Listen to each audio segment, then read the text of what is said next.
নমস্কাৰ, মই Devjani and welcome to another painting blog. সেইদিনা দিনত মাৰ লগত মিনু আৰু মই বেংকলৈ বুলি গৈছিলোঁ আৰু বেংকত মানুহ চাওক।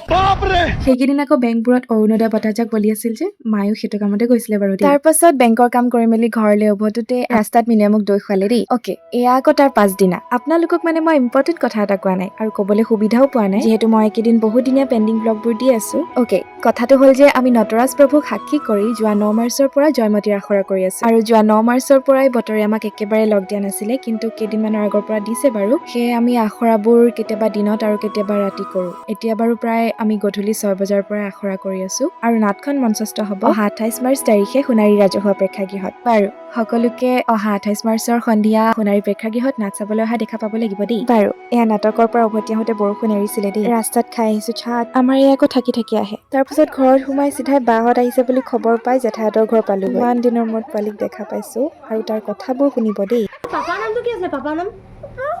মা নামটো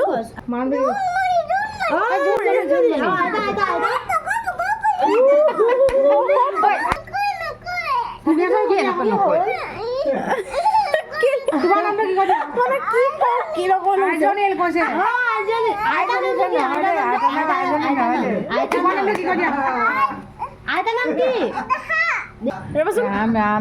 চুমু এটা লাষ্টত চুমু এটা দি থৈ যোৱা। আকৌ আহিবা, আকৌ আহিবা নেকি? আকৌ